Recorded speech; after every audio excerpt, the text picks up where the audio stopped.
Hello and welcome to People and Profit. I'm Marcus Carlson and we are in the Swiss Alps for this year's World Economic Forum, the gathering of global decision makers and business leaders. In this program, we're going to look at the lessons learned here in Davos on the state of the global economy. Also coming up in the show, the rise of the robots. We'll look at how technology could both create and destroy millions of jobs in the next decade. Plus, the French government goes on a charm offensive in Davos, but are big businesses buying its message of economic reform? The World Economic Forum started this year with warnings of a lackluster global economic picture. The focus is on China and on fears that slowing growth there will drag down the entire world. But our first guest in the show says that those fears are overdone. Adam Posen is the president of the Peterson Institute for International Economics.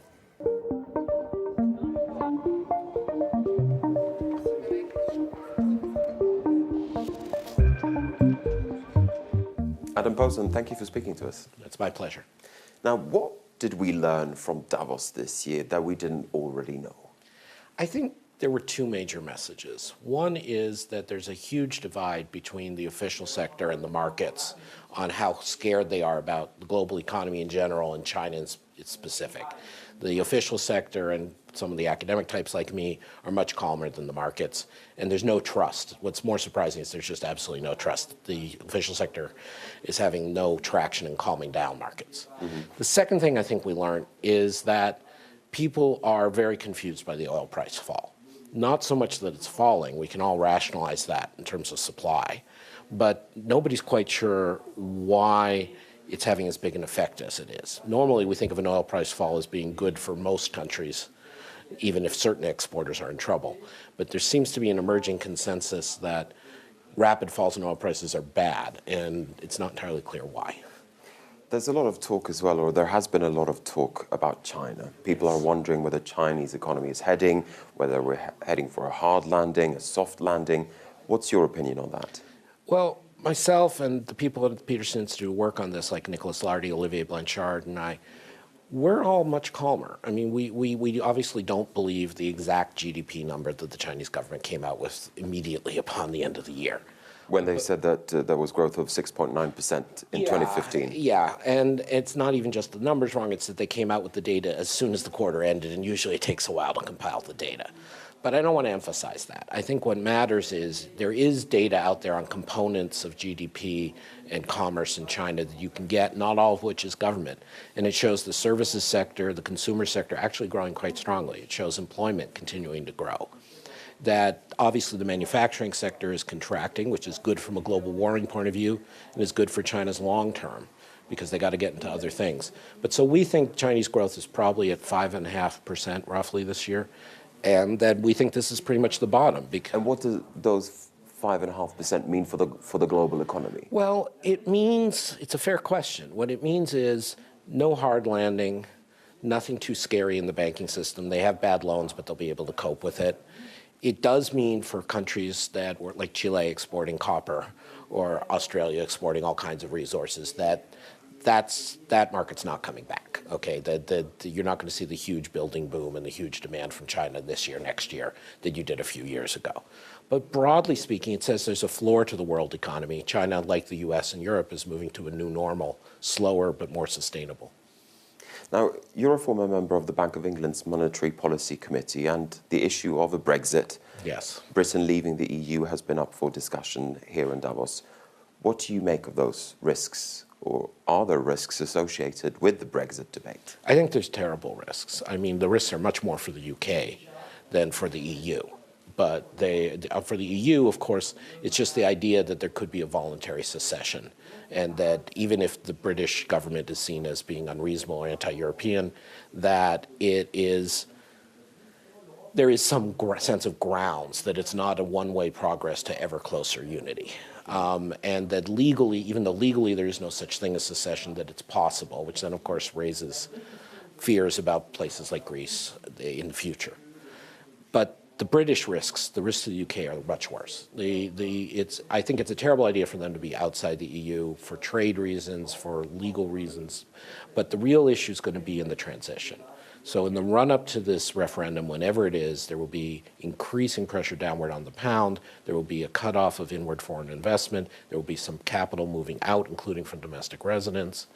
And then if the Brexit vote goes in favor of exit, you're going to see a multi-year process of them having to extract themselves from this and negotiate the terms. Whatever deal Cameron claims he's going to get, it's not going to be clear, it's not going to be easy. And this will probably cause a recession in Britain because there'll be so much uncertainty over investment, there'll be so much outflow of capital at that point. And the Bank of England will have no choice but to raise interest rates sharply because you're going to be seeing a currency crash. So in a sense, it's a self-inflicted wound that will be similar to when the British had to call in the IMF in the 70s. What's your gut feeling? Will Britain leave the EU? It's hard for me to be objective on this because I served in the UK in the Bank of England and I care deeply about both Europe and the UK. So it's hard for me to be objective. My strong hope and my working assumption is just as with the Scotland vote, the sensible people of Britain will come out in the end in favor of staying in. Adam Posen, thank you very much indeed. Thank you for having me. Mastering the fourth industrial revolution has been the main theme here in Davos this year. The World Economic Forum wants to highlight how things like robotics and artificial intelligence will change both the world as well as the global economy. There are warnings that robots could take jobs and further down the line even take over the world. Stephen Carroll has been investigating that prospect.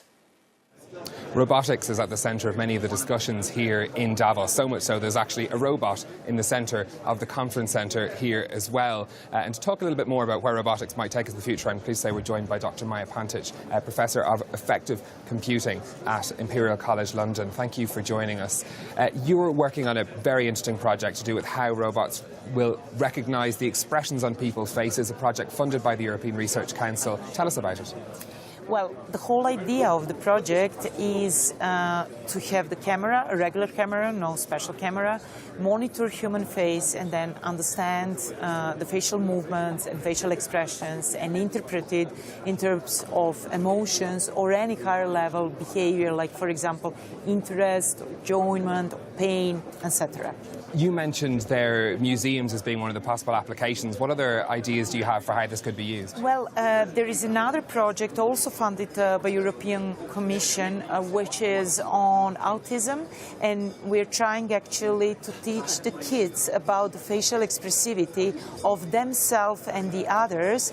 So, as you know, the little ones which are autistic have the problem of recognizing expressions and also knowing how to express in a way which is appropriate for a given situation. So we want to teach them that, and we use robots for that. The kids love to work with robots, and the reason is that the robots are always the same, they're consistent. If you have a human teacher, humans usually change these expressions. This is obviously something you're very passionate about, but there are many people here in Davos that are concerned about where robots are going to take us. You know, in terms of jobs there's this figure of 5 million jobs to be replaced by robots. Is that something, how do you respond to that sort of? Well, I do not think this is really true, because what we want to achieve is actually building robots and artificial intelligence tools to help actually people. So the point is not to take the jobs of people, but actually help them perform better or more. So, for example,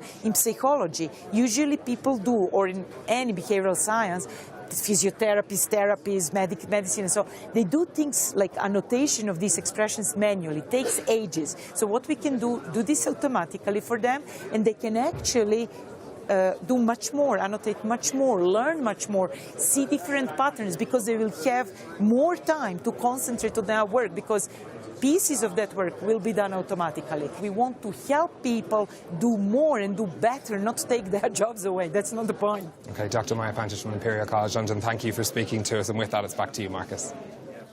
Now, France came out in force here in Davos. The Prime Minister and the Economy Minister were here to try to improve France's economic image.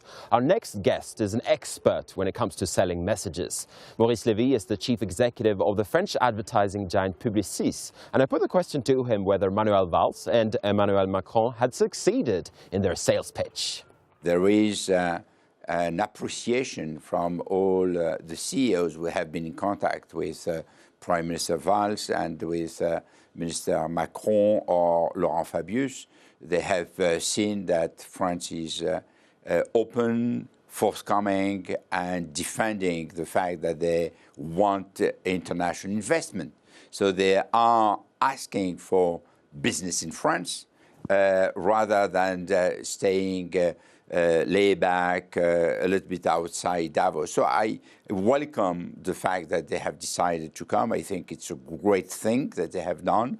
And I believe that all the CEOs have been appreciative of the decision. Economy Minister Emmanuel Macron, he said that he wants to water down the rules that govern the 35-hour work week. You mentioned the 35-hour work week a little earlier. I take it that you think that that is a positive move, or that is a positive message. We will see how this is applied in the code, but clearly it is a positive message. And I think it's something that all the companies in France consider that has been a real break on recruitment. If there has been something which has been a huge obstacle, it's clearly the 35 hours. It has made the work more expensive. It has created an issue on the profitability of the company, of the competitiveness of the companies, and therefore easing through a negotiation which can take place in each company is something which will certainly solve part of the problem. Maurice Lévy, it's been a pleasure to speak to you here in Davos. Thank you very much indeed. Thank you. Merci.